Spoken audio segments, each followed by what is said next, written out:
Alors, un des problèmes aujourd'hui en termes de théorie des communications, c'est de chercher à améliorer la fiabilité et la performance d'un réseau de communication mobile en essayant de dépasser la théorie telle qu'elle a été écrite par un certain Shannon dans les années 50 et en essayant de prendre en compte la dimension réseau qui n'était pas là dans les années 50 à l'époque de Shannon.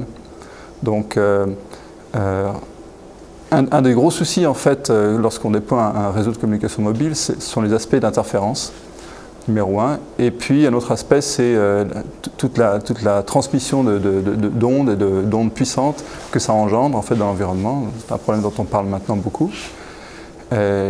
Donc, ce qu'on essaye de faire, c'est de voir comment des théories mathématiques nouvelles peuvent essayer de donner des solutions à ces problèmes. Il faut regarder aujourd'hui qui utilise les systèmes de communication mobile, et c'est essentiellement des humains.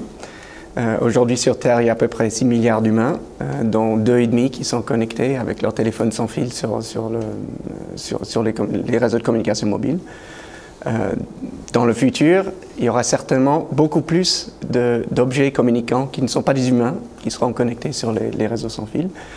Juste pour donner un exemple, le pourquoi de ça, aujourd'hui il y a à peu près 50 milliards de machines dans le monde et il y a à peu près 50 millions qui sont connectés sur le réseau sans fil. Donc on voit très vite qu'il y a un potentiel énorme à aller dans ce sens-là.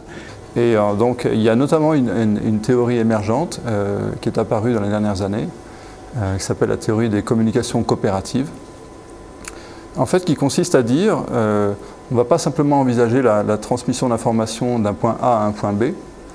On va essayer de voir comment tous ces terminaux et toutes ces antennes relais qui existent déjà actuellement peuvent être quelque part mises ensemble et coopérer les unes avec les autres pour obtenir des performances meilleures sans qu'il ait besoin d'en installer de nouvelles ou sans qu'il soit besoin d'installer des antennes plus grosses, plus puissantes. Et il y a une théorie fascinante derrière qui est très liée à la mathématique du réseau. Dans le contexte des objets communicants, aujourd'hui on voit par exemple des systèmes cellulaires qui opèrent avec les stations de base et les terminaux. Dans certains systèmes, notamment les systèmes rapidement déployables pour la sécurité civile, pour la gestion de risques, on se trouve dans un cas où on doit déployer un réseau avec des communications directes entre les différents éléments du réseau. Et un des grands problèmes dans un réseau de ce type-là, pour avoir une communication fiable, une synchronisation temporelle et fréquentielle des différents objets doit être acquis et d'une façon complètement distribuée. Et ça se fait en modélisant le réseau comme une grande matrice, en fait.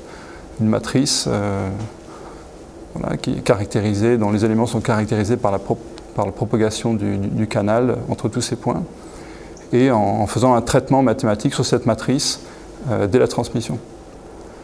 Ça, c'est un domaine qui est à la fois fascinant mathématiquement et en même temps qui a beaucoup de potentiel au niveau applicatif, et notamment pour des jeunes qui voudraient faire de la science et en même temps essayer de pouvoir convertir leur science en idées de business. Il y a beaucoup d'opportunités à ce niveau-là. Donc c'est une des raisons pour lesquelles moi personnellement je suis intéressé par ce domaine.